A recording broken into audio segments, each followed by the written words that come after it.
Today, we're going to talk about the last piece of work you need before you talk to investors or before you formalize your venture. And this is called the co-founders agreement. Previously, you worked on the sales roadmap for your venture, and this would typically include your targets and the sales process for the first year or two.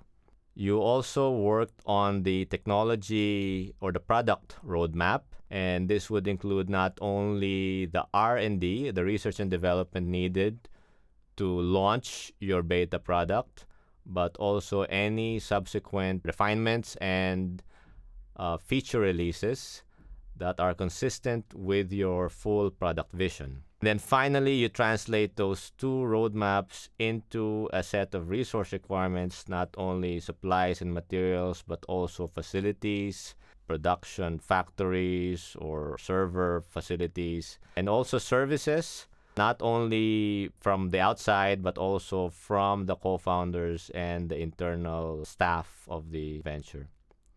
And then from those two, you can figure out what kind of financing you will need to carry out the roadmap, and this would usually be in the form of investment. So today, we're going to translate that roadmap and those requirements into the commitment needed by the co-founders and the kind of services they need to provide to the venture to achieve those goals.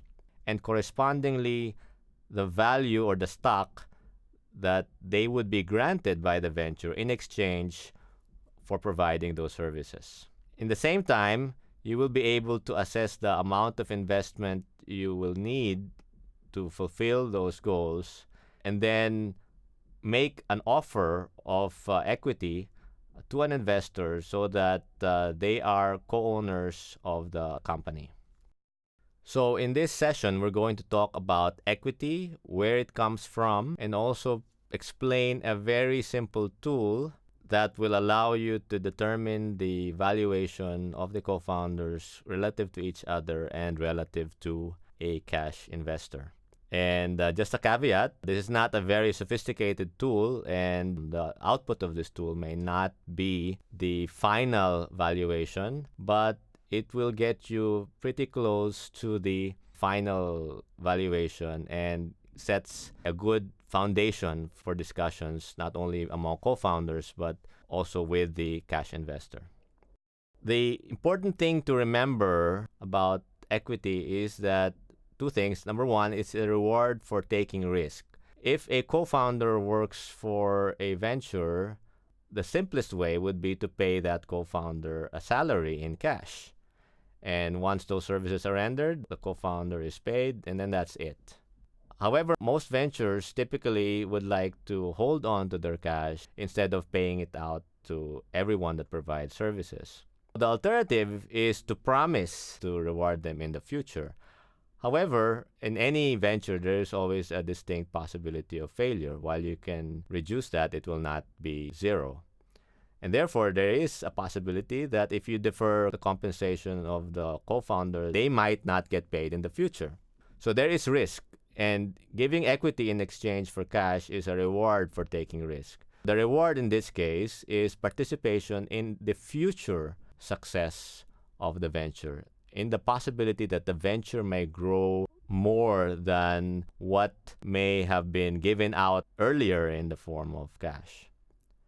The other principle of equity is that it is an investment. And just like any investment, let's say you save up money and then you buy a car, then what you get is a car. When you talk about equity, you have to clarify what is the exchange of value. You are getting something for something else. And when you talk about equity, you don't just give it out. You don't just give out the something.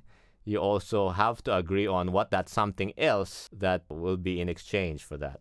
So we'll walk you through that in today's session. The simple yet ineffective and problematic way to assign equity is just to say, for example, there are 5 of us co-founders, and then we go, okay, let's divide the company equally 5 ways. So each of us will then get 20% of the company. And then that's it. And then you will start executing your business plan. However, there are many problems, there are many issues with that approach. Number one, it is rare that co-founders contribute equally to the venture, and it is very difficult to enforce that kind of equal contribution. Different co-founders may also be at different levels of their career. So one co-founder might be, say, more mature or more experienced than younger co-founders. That might not be reflected in the equal sharing. The second is equal sharing does not provide for the possibility that a co-founder at some point in the future will be unable to deliver their end of the commitment, or might need to exit or downgrade their role at some point in the early life of the venture. Third problem is you have no idea how to value the contributions of the co-founders relative to your external cash investor. And finally, dividing of the ownership equally does not clarify the commitments and does not ensure the commitments of the co-founders to the venture. The better process for discussing valuation is as follows. The first is what you've already done in the previous sessions, is to assess the current status of the venture as well as past contributions that got you to that status. And then from there, define a key milestone in the future. Typically, it's a year or two or more into the future, depending on the complexity of your venture.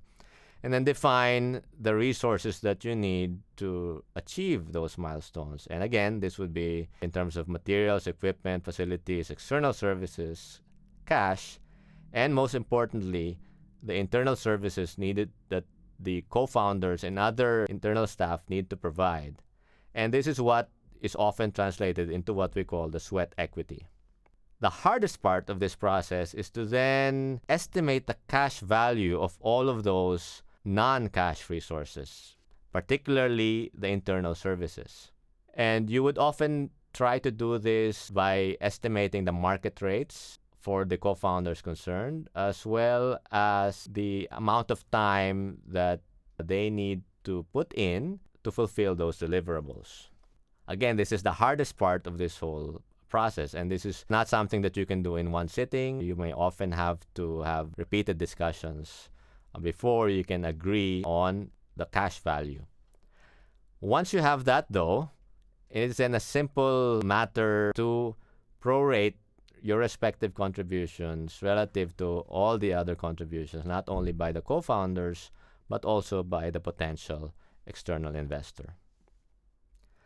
The numbers that will come out of this process, you still have to review as a team. And again, there are no hard and fast rules at this point. There may be other intangible considerations that you would have to factor in, and then this would then be a matter of negotiation. Once you agree on your internal evaluation, then you have to do a sanity check. And this is then to take the view of the external cash investor. And then we'll give you an example on taking that perspective. So typically, this would include reviewing revenue projections and then estimating the rate of return relative to the equity offer that you're going to give to the prospective investor. We'll work through an example of that. To illustrate these principles, we have a very simple example. Let's imagine that your venture is that you have a goose that lays gold. So what do you need for this venture to start generating revenue? Let's suppose that you need a bit of R&D, a bit of agri-tech to get the goose to a certain level of production. Suppose you need 3 months to do that.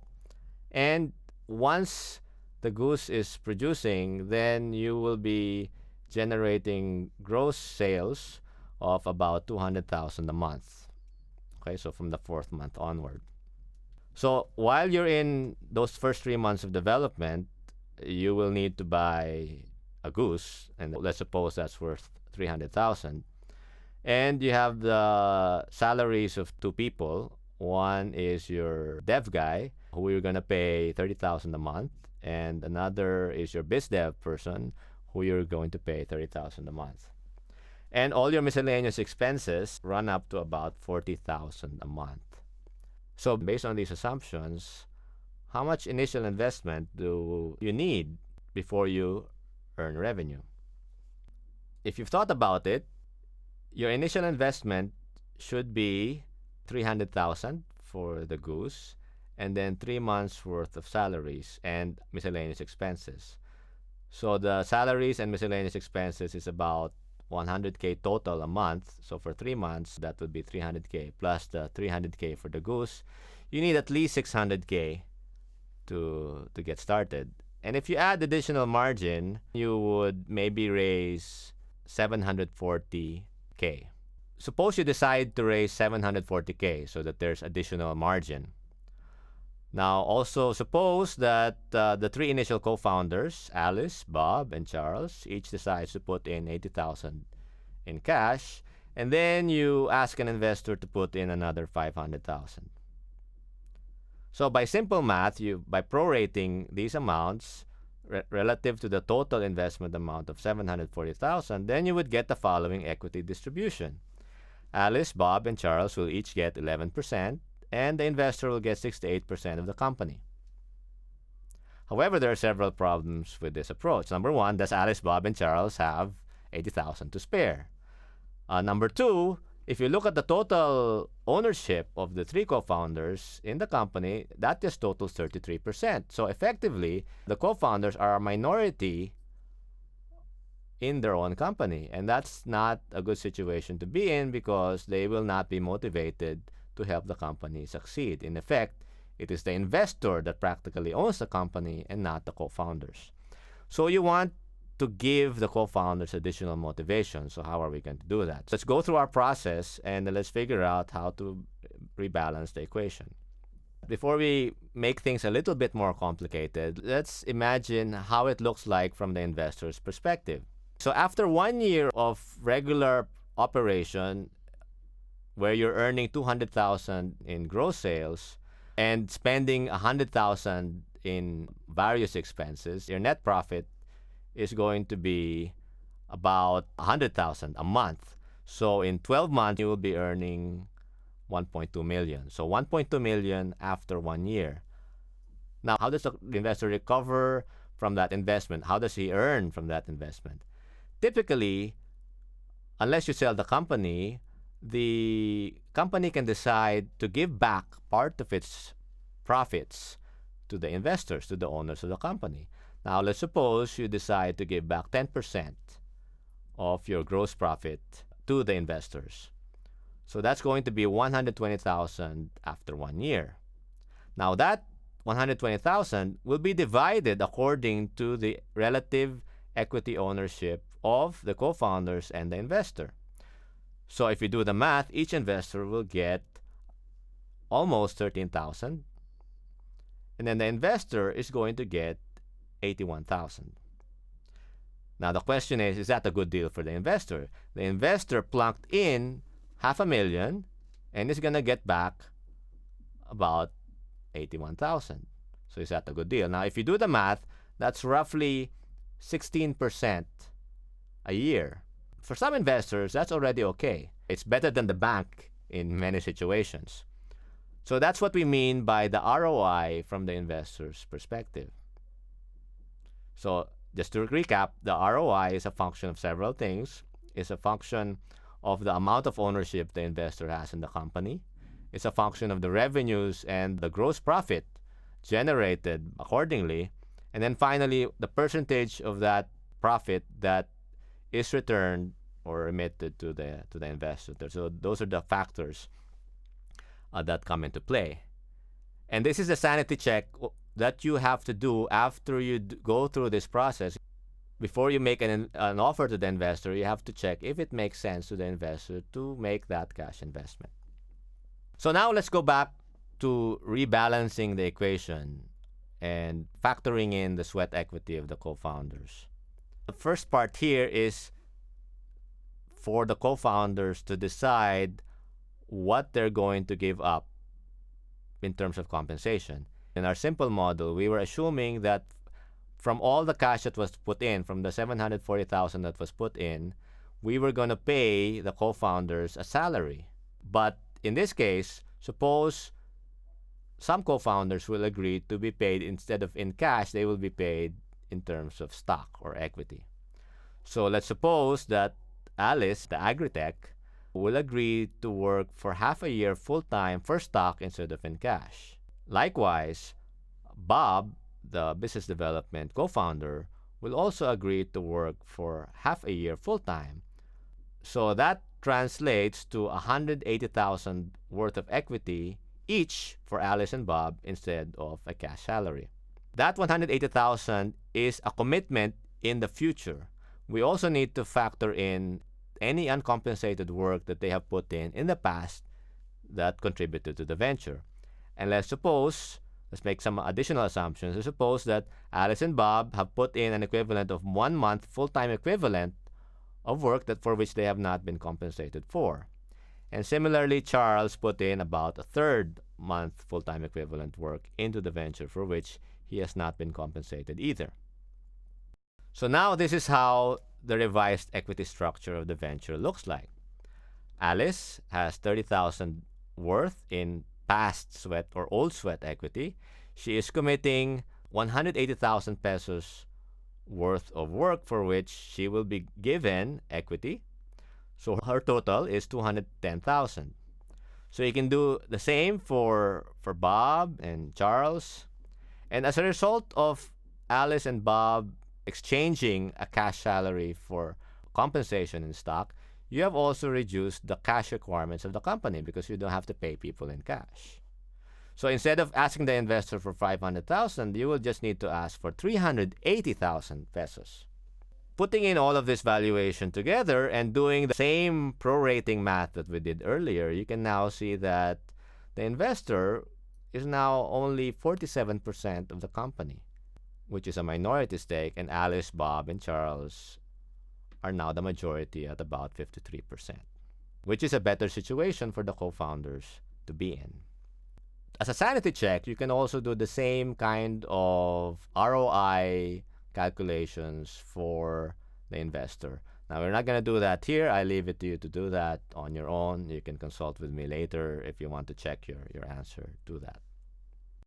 So that computation, the process that we went through earlier, again, take note that it's not going to be an automatic deal. The figures that come out of that process, you still have to negotiate, fine-tune, factor in some intangibles. It's typical to give a premium to the co-founder or co-founders that will go full-time to the venture because they are taking on additional risk by giving up their day job to work for the new venture. And there are lots of other factors. There are lots of other terms that are typically part of an investor's agreement, but we will just talk about one more. And this goes back to the earlier principle that you want to motivate the co-founders to help the venture reach key milestones in your product and a business roadmap. So the last part here I'm going to talk about is vesting. First, let's firm up the commitments, the assumptions that we've made so far. So Alice is on paper committed to contributing 6 months of work for stock. So in other words, if Alice, for some reason, exits the company and doesn't turn in that 6 months worth of work, then she will forgo the stock that was allotted to her. So those 6 months will only be granted after she has delivered the full 6 months. And if she only delivers part of it, then you can agree internally that you will just prorate the stock grant depending on the proportion of the work that was put in. Ideally, you would put in the sweat equity, you would tie in the sweat equity with specific deliverables or outcomes. For example, for developers, for the tech guys, you would associate the sweat equity with technical milestones such as, say, a beta release, or say the first you've rolled out, you've serviced, say, the first 1,000 subscribers. For your biz dev person, you might tie in the equity to a certain sales milestone, like, say, paying the first 10 paying corporate customers. So you should not assign sweat equity to just generic roles like software developer or business developer. It has to be tied in with a specific milestone or deliverable in much the same way you would pay somebody cash for a specific set of milestones. The co-founders agreement, in addition to spelling out the equity distribution, you should also spell out the rights. And we're not going to talk about that at this point. But the important part is what we call vesting. And that is, not only should equity be tied into individual accomplishment, it should ideally be tied into a group accomplishment. In other words, nobody is left behind. You can't have a situation where the company fails because one co-founder didn't deliver on their output. The other co-founders did, but because part of the deliverables were not met, the company as a whole does not succeed. For example, you could have the developers finish the beta release, but the biz dev person is not able to sign up customers. So you have no revenue at the end of the day if that is the situation. Everybody has to be tied into a common goal of success, and that is something you can define as a group, and you can decide on what that milestone is as a group, and you can decide as a group that if as a team you did not reach that milestone, then everybody gets some kind of a penalty in terms of maybe losing a part of the equity that was originally allotted to you. So this is in effect a team penalty, but you should position it also as a team reward. If you reach that milestone as a team together, and that might be a milestone a year from now or 2 years from now, then you all get the equity that you allocated through this process.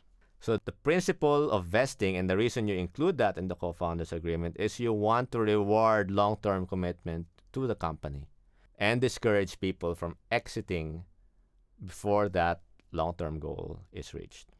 Finally, there are some other details that you need to look at. First is voting. It's not automatic that just because you're a co-founder of a company and that you have equity in the company that you participate in voting decisions, in shareholder decisions. That's not automatic because not all co-founders may have the temperament or the inclination to participate in those kinds of decisions. So that's something we need to agree on in the co-founders agreement. And that's it. That's usually the hard part of the co-founders agreement, and it takes the longest time to discuss and negotiate, but after that, everything else is relatively minor.